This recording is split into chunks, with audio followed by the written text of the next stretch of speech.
Pode. Bom dia, como é que vocês estão? Estão bem aí? Se vocês estiverem legal, já pode colocar aí, ó, quem está em casa, colocar no chat, né, para poder participar aí com a gente. Hoje vamos conversar um pouquinho sobre o tema da IBD, né, sobre uma mensagem que é praticamente juntinha aqui com o tema da IBD. Vamos conversar sobre compulsões, né, e eu separei aqui um texto para a gente pensar, que está em Efésios capítulo 4, a partir do 17, o texto diz assim: sendo assim, eu vos afirmo, e no Senhor insisto, para que não mais vivais como gentios, que vivem na inutilidade dos seus pensamentos. Eles estão com o entendimento mergulhado nas trevas e separados da vida de Deus por causa da ignorância em que vivem, devido ao embrutecimento do seu pecado. Havendo perdido toda a sensibilidade, eles se entregaram a um estilo de vida depravado, cometendo com avidez toda espécie de impureza. Entretanto, não foi isso que vós aprendeste de Cristo, se é que de fato ouviste o que nele foste discipulados, conforme a verdade que está em Jesus. Quanto à antiga maneira de viver, fostes instruídos a vos despistes do velho homem, que corrompe por desejos enganosos, e a serdes renovados no vosso modo de raciocinar, e a vos revestidos do novo homem, criado para ser semelhante a Deus, em justiça e em santidade, provenientes da verdade. Vamos orar? Jesus, muito obrigado, é a tua palavra lida, e eu peço ao Espírito Santo, mais uma vez, que o Senhor ministre aos nossos corações, de maneira simples, de maneira prática e de maneira eficaz, em nome de Jesus. Amém. Paulo está escrevendo aqui, queridos, uma carta aos Efésios, e os Efésios eram uma cidade, era um povo, né, que morava numa cidade portuária. Eu já falei isso aqui algumas vezes. A cidade portuária, ela é uma cidade que tem muita mistura de culturas, né? Diferente do nosso porto aqui em Piúma, que é pequeno, uma cidade com porto grande, tipo Vitória, Rio de Janeiro, né, Santos, na região em torno do porto, é uma região de câmbio de moeda, porque as pessoas chegam num navio, às vezes cargueiro, eles chegam com moeda de um lugar, eles precisam trocar moeda para comprar naquele lugar, eles chegam com hábitos de outros lugares, eles chegam precisando de um lugar para dormir, para passar uma noite, para pegar a viagem de novo, eles chegam precisando de transporte, mas eles chegam também trazendo estilos de vida próprios.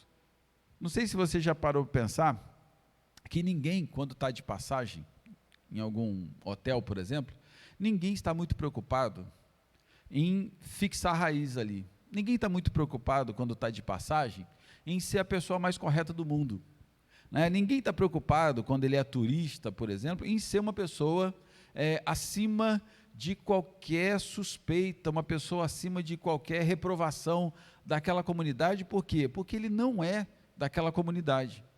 Então, a comunidade que recebe o turista também tende a ser um pouco mais tolerante, ela também não está muito preocupada se ele tem uns hábitos esquisitos. Por quê?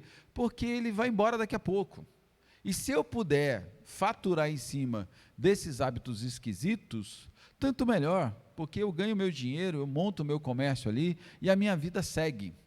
Nessa região, né, dos Efésios aqui, nessa região era tipicamente isso que acontecia. Havia, por um lado, as pessoas que chegavam com costumes os mais variados, e havia, por outro lado, as pessoas tolerantes a todo tipo de coisas esquisita acontecendo, porque isso, desde que não prejudicasse o lado financeiro deles, era coisa que rapidinho passa. A gente já viu, por exemplo, né, em alguns lugares, aqui mesmo em Piúma, durante um tempo, né, a gente viu o carnaval com gente vindo de tudo que é lugar, com práticas que a gente não tem hábito de ver na cidade. A gente também viu gente que não necessariamente da cidade, mas que gente que montava sua barraca de bebida, não estava preocupado se as pessoas iam beber demais, se elas iam trazer consequências para a cidade, o que elas iam fazer, não era da conta deles, contanto que ganhasse o seu dinheiro. Éfeso era uma cidade grega, né, que tinha esse tipo de cultura, da permissividade de um lado e da falta de compromisso com a cidade do outro. Então, quando uma igreja em Éfeso começa a surgir, é natural que haja no meio dela pessoas que tinham esse estilo de vida até ontem e agora precisam se adequar a um novo estilo de vida. Quero lembrar para você também que há um termo que a gente usa, a gente vê por aí, mas que usa de outra forma, né, usa simplesmente como prazer, que é um termo chamado hedonismo. O hedonismo, ele é criado na cultura grega. A filosofia grega, uma das correntes da filosofia grega, dizia que o que importa para mim é ter prazer nesse período que me separa entre o nascimento e a morte, nesse período que me separa do nascimento e que me separa da morte. Ele diz, olha, o homem é naturalmente mau, ele é irremediavelmente mau, então para que serve esse tempo que a gente tem? Para aproveitar o melhor que se pode ter da terra, porque não levaremos nada para o outro lado, e também o próximo que vier vai herdar as coisas já praticamente feitas.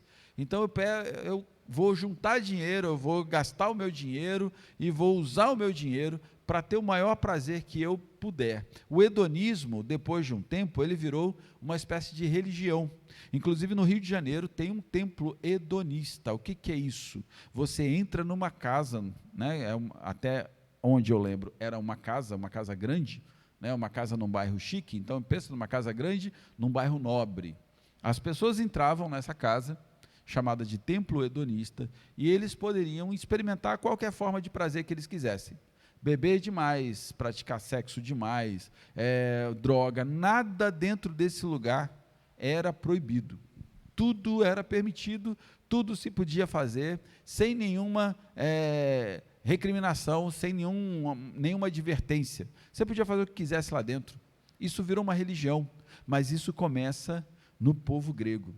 Quando Paulo está escrevendo para essa igreja, ele está dizendo o seguinte, olha, eu acho muito normal que haja entre vocês um certo processo de se desligar das coisas que vocês faziam antes, para começar a se ligar num novo jeito de viver, num novo estilo de vida. E Paulo acha muito razoável que na igreja houvesse pessoas em diversas etapas desse caminho. Então haveria na igreja gente que estava abandonando o vício da bebida, gente que estava abandonando a prática sexual com qualquer um que aparecesse na frente, gente que estava então descobrindo que coisas que ele fazia antes de conhecer Jesus, agora não se encaixavam mais nesse novo estilo de vida. É como, Paulo usa uma analogia aqui muito interessante, é como uma roupa, né? Hoje nós estamos na transição, exatamente no processo, estamos saindo do verão, estamos no meio do caminho para chegar no inverno. As roupas do verão, elas já, hoje por exemplo, elas já servem em alguns dias, em outros não. Começa para nós aqui uma estação chuvosa, uma estação que de vez em quando dá umas chuvinhas do nada, ou de vez em quando vem umas nuvens escuras, o tempo dá uma esfriada. Então as roupas do verão, elas estão sendo, durante esse período, mudadas, trocadas aos poucos por uma nova roupa, chamada roupa de inverno. A roupa do verão, que serviu muito bem durante o verão, ela não encaixa mais na nova estação chamada inverno. Então tem gente na igreja, que é o que Paulo está dizendo, que está vivendo uma estação chamada outono, ou chamada primavera, que é justamente uma transição de uma estação quente para uma estação fria. Algumas roupas, ela continua usando, mas ela diz assim, algumas roupas já não estão mais tão boas assim, já não estão tão legais. Algumas roupas eu levo comigo.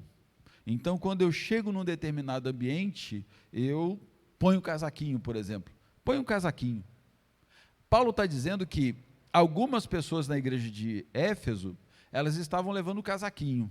Quando elas chegavam na igreja, elas punham lá o casaquinho e começavam a se comportar como alguém com uma roupa apropriada para aquele ambiente. Mas ele dizia o seguinte, tinha pessoas que, embora houvesse mudado de ambiente, continuava com a mesma roupa, ou seja, as mesmas práticas de antes. Algumas práticas, elas começam com hábitos simples, mas elas se tornam hábitos controladores, dominadores. Então, quando a gente tem um hábito que começa a nos dominar, ou seja, ele começa a mandar na minha rotina, aí eu digo que tem uma compulsão. O que é um hábito que manda na rotina? Se você já viajou para hotel com café da manhã incluso, você vai descobrir que o café da manhã, ele manda na tua rotina. Você acorda um pouco mais cedo, porque o café encerra às 9h30. Eu tenho o hábito estou de férias, eu queria dormir até a hora que eu enjoar, mas o café da manhã termina às 9h30. Então eu acordo cedo, vou lá tomar café. Tem gente que volta para o quarto, tira mais um cochilo, para depois encarar a vida. Quando você tem algo que começa a dominar a tua rotina, começa a dominar os teus pensamentos, começa a dominar a tua forma de se comportar, você está entrando num comportamento ou num ambiente compulsivo. Você começa a não ser mais dono das suas vontades, aquilo te domina. Você começa então a se comportar de acordo com aquilo que te domina. Quando a gente fala de compulsão e de vício na Bíblia, é muito comum lembrar de Provérbios, capítulo 23, ele fala, olha, não fica tentado pelo álcool, cuidado, porque as pessoas bebem, daqui a pouco elas não pensam mais no que fizeram, elas começam a andar sem rumo por aí, e depois elas dizem assim, alguém me bateu, mas na verdade ninguém bateu. Quando a gente começa a falar sobre vício, é muito comum lembrar, olha, não olha para o vinho quando ele estiver vermelho. É muito comum a gente lembrar do não vos embriaguei com vinho, porque na nossa cabeça parece que tem alguns pecados que são piores que outros. Eles são assim, olha, esse daqui a gente deixa passar, esse daqui não.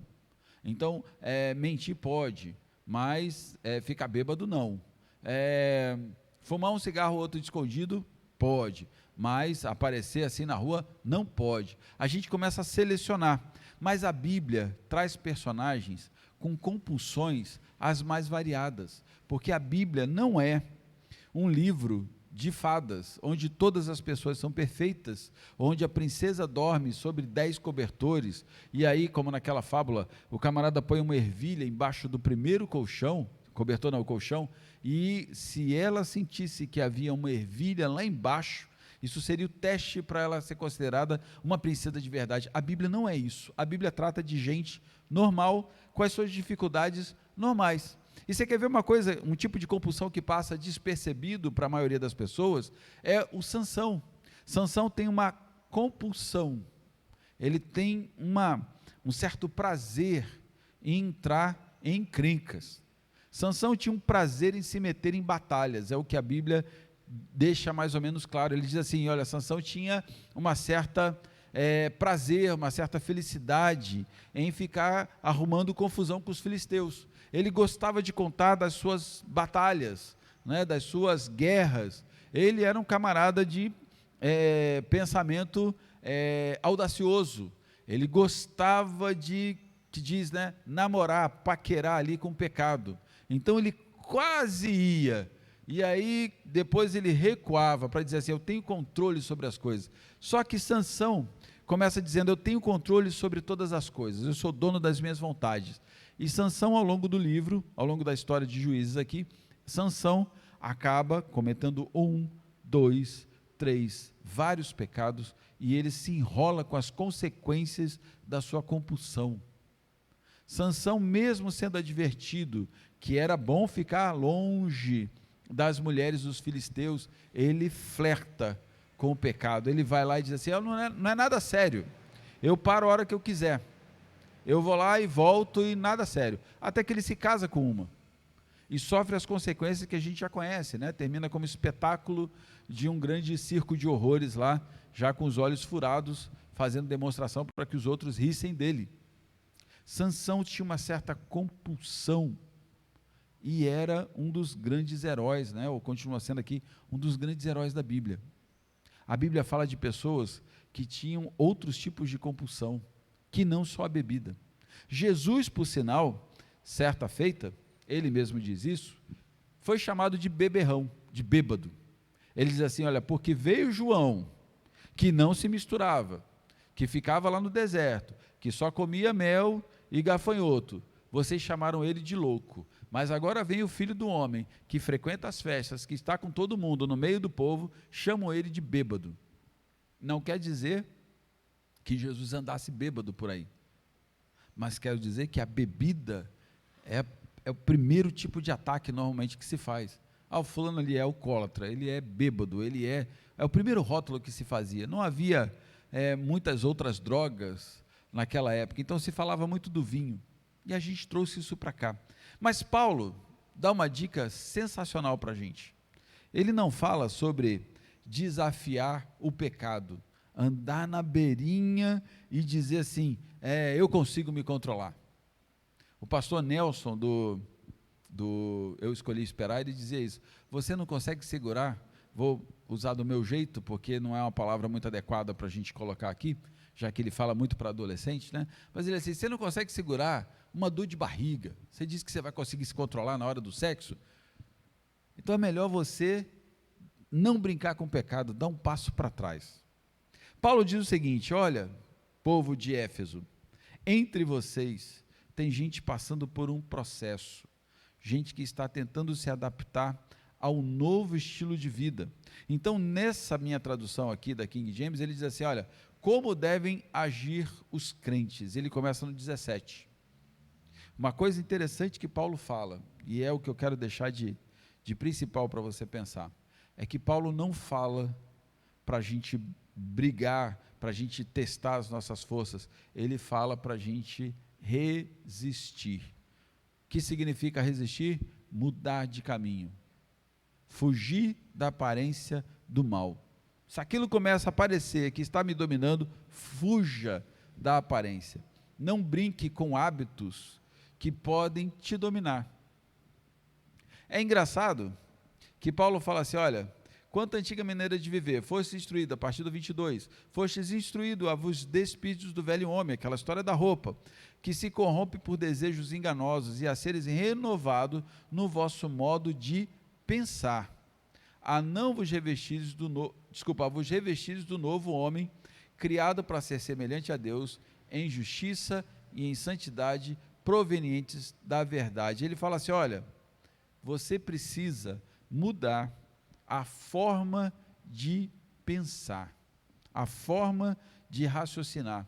É muito parecido com uma carta duríssima que Paulo escreve, né, a carta aos Romanos, é muito parecido com o que ele fala lá, não, no capítulo 12, não assumam a forma desse mundo. No versículo 1 do 12 ele fala, rogo-vos a Deus que apresentar os vossos corpos como sacrifício santo, puro, agradável a Deus, e aí ele continua no 2, e não tomem a forma desse mundo, mas transformai-vos. Transformar é metanoia, eu estou indo para cá, eu vou agora para a direção contrária, para o sentido contrário, eu estou indo nessa direção, agora eu mudo de sentido e vou para essa direção. Metanoia não é fazer uma ligeira mudança à esquerda ou uma ligeira mudança à direita.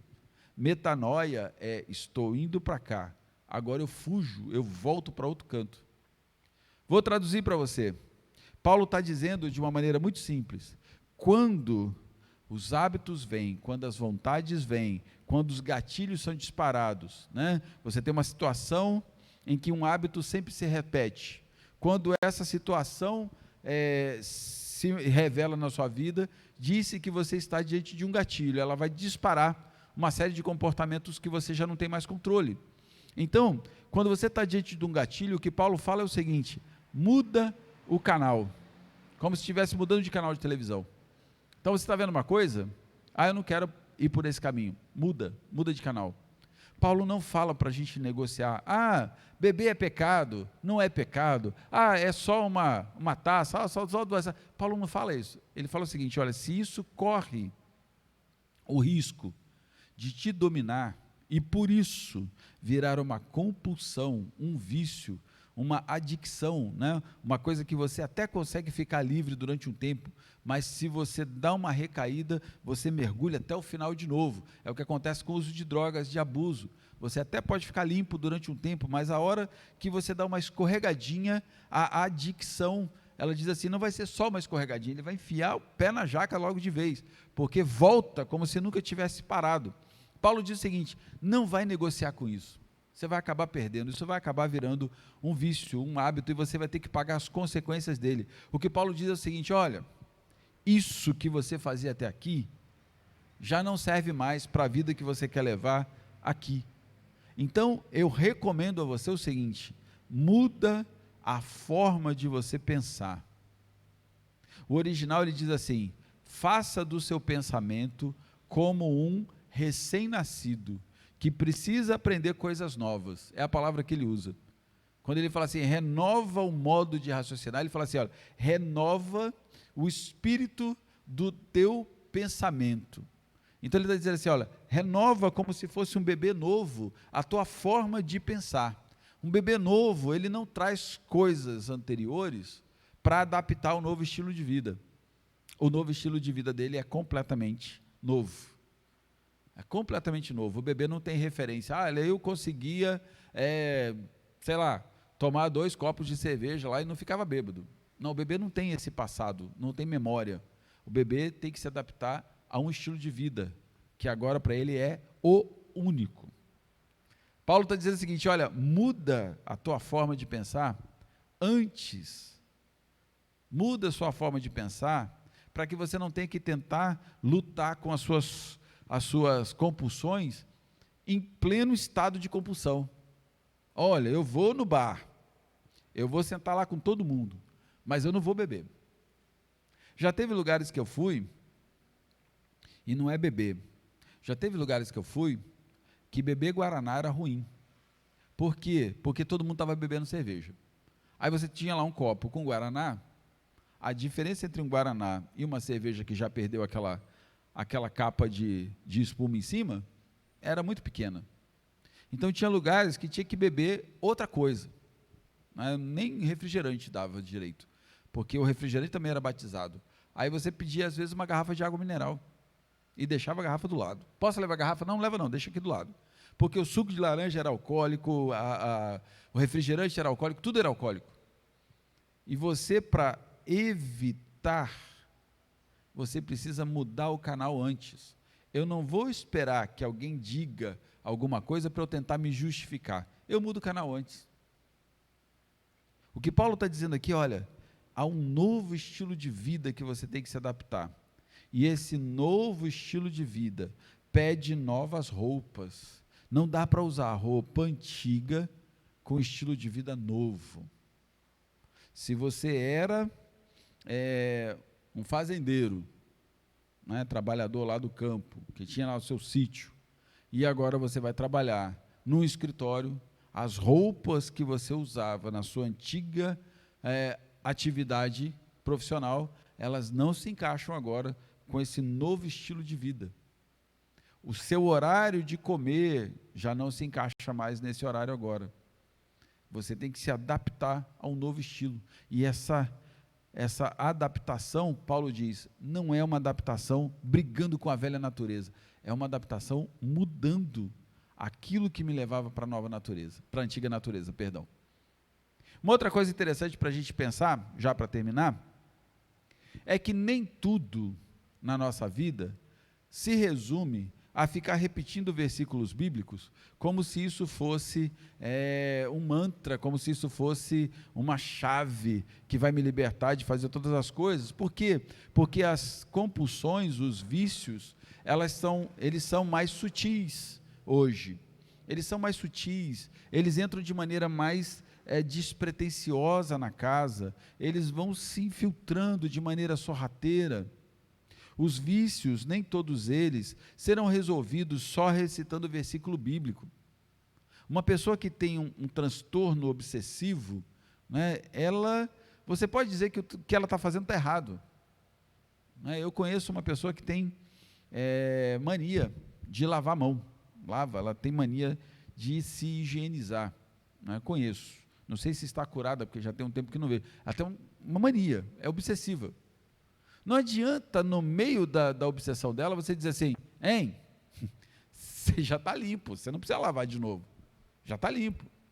Ele vai responder para mim, eu sei, mas não consigo parar. Então, para sair do banheiro, né, preferia ficar apertado para não ir no banheiro, porque entrar num banheiro de shopping, por exemplo, para ele é inconcebível. A maçaneta está contaminada, a pia está contaminada, o papel toalha que ele vai puxar está contaminado, para ele está tudo contaminado. Ele fica se lavando e quando volta não consegue encostar nas coisas, tem que se lavar de novo. Não adianta eu dizer para ele que o Espírito do Senhor nos liberta.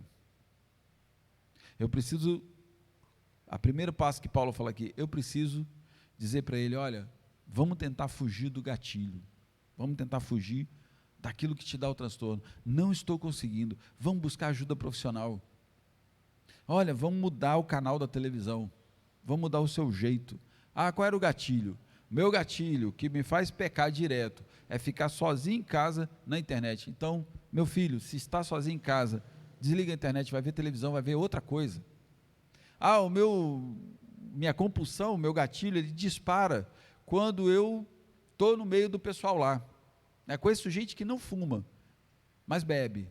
Agora, quando bebe, fuma. Tem uma coisa que acaba amarrando a outra. Tem gente que está tentando largar de fumar, mas o café era o que estava ligado ao outro vício. Então, quando ele bebe café, ele começa a ter um nervoso, um suador, porque então substitui o café. É o que Paulo está dizendo, troca antes, não luta com a compulsão, tenta trocar antes. Deus, ele nos dá escapes, e aí a gente diz assim, se eu estou passando por isso é porque eu posso suportar, mas Deus te dá a pré-visão do que vai acontecer. É o que Paulo está dizendo, não vai negociar. Se você puder, fuja da aparência do mal. Não vai brigar com o diabo, mas se você puder, foge da aparência do mal.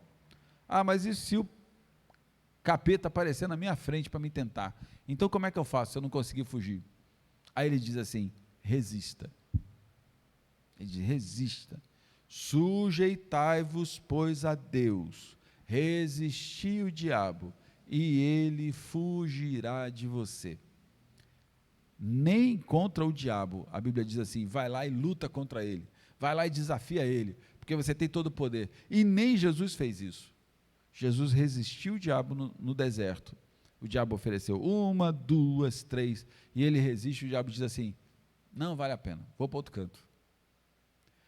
O segredo não é medir força com aquilo que pode te dominar. O segredo que Paulo está nos dando em Romanos, em Efésios, em Coríntios, ele está nos dando um segredo que ele mesmo usava, é fugir daquilo que parece que vai te dominar, daquilo que parece que vai tomar conta da sua vida, daquilo que parece que vai começar a ditar o que você faz, a hora que você faz, a hora que você deixa de fazer. Deus nos chamou para ter uma vida próspera, abençoada com Ele, mas não disse em momento algum que nós não estaríamos sujeitos a cair. Não disse em momento algum que aquele que tem algum tipo de compulsão é menos crente que o outro. Não disse também de jeito algum que aquele que tem compulsão está perdoado dos pecados. Também não diz que aquele que tem uma compulsão ou tem um vício qualquer, ele vai ter que morrer nos vícios. Ele diz o seguinte, enquanto for possível, foge da aparência do mal, foge com a renovação do entendimento, foge tirando a roupa, os hábitos, as coisas que você fazia antes, mudando por novos hábitos, para que aquelas compulsões que te enrolavam, que te prendiam no hábito antigo, agora elas sejam atenuadas, porque o hábito mudou, as companhias mudaram, as coisas mudaram, e ele diz assim, em todas essas coisas, se tudo isso ainda der errado, em todas essas coisas, a gente pode contar tanto com a ajuda profissional, tanto com a ajuda da igreja, como irmãos, mas acima de tudo, nós podemos contar com Jesus. Ele é poderoso para nos livrar de todo embaraço, Compartilhe as suas dificuldades com a igreja, compartilhe com as pessoas que você tem confiança, chama alguém para te ajudar a mudar o canal. Olha, eu estou passando por um momento de gatilho aqui, eu estou começando a pensar, eu liguei para a gente ficar conversando um pouco. Conheço vários pastores que fizeram isso, eu mesmo fiz durante algum tempo. com pessoas que tinham dificuldade. Ela falou, posso te ligar na hora que eu estiver apertado lá com aquilo na minha cabeça? Ele, pode, liga, a gente conversava. Conversar comigo não é problema. A gente conversa sobre assuntos completamente aleatórios, faz umas piadas, ri um bocado, até que sinta que o gatilho desarmou. Opa, passou à vontade. Vamos seguir a vida em frente. Mas, acima de tudo, conte com o Senhor Jesus. Ore, coloque para Ele, Jesus, eu estou com dificuldade nessas áreas. Estou com dificuldade, eu tento me livrar, mas vez após outra eu tenho recaídas. Me socorra, e Jesus vai te socorrer. Deus abençoe sua vida. Vamos orar? Jesus, muito obrigado por tudo que o Senhor é. Muito obrigado pelo teu cuidado conosco. Muito obrigado porque o Senhor chamou essa igreja, a tua igreja, como corpo, o que significa que se alguma parte dele está com problemas, temos outras partes que podem ajudá-lo. Assim como às vezes quando a orelha coça, a gente tem dedos, a gente tem uma mão que pode ir lá fazer o que a orelha não é capaz de fazer sozinha, se coçar. O Senhor nos colocou como igreja para que um possa ajudar na dificuldade do outro. Obrigado, Jesus, porque o Senhor nos colocou como pessoas que têm livre acesso ao Senhor. Se tem coisas que a gente não consegue resolver sozinho, o Senhor nos deixou a tua palavra revelada, o Senhor nos deixou o Espírito Santo, encorajador, e o Senhor nos deixou uma porta aberta, um véu rasgado, de maneira que a gente possa confessar os nossos pecados, as nossas dificuldades, sermos tratados pelo Senhor e libertos pelo Senhor, Pai. Contempla pessoas que estão passando por dificuldades, vivendo práticas, vivendo desejos, vivendo coisas que elas não conseguem evitar, e que têm causado dor, causado vergonha. Jesus, eu quero profetizar aqui libertação, Pai. Algumas precisam de mudança de hábito, algumas precisam de libertação mesmo, Jesus. Quero te pedir por libertação, Pai. Que o Senhor visite, que o Senhor dê novidade de vida, mas que o Senhor glorifique o teu nome, através da minha vida, através da vida de cada um de nós, Pai. Nós te pedimos em nome de Jesus. Amém. Deus te abençoe uma vez mais e até a noite.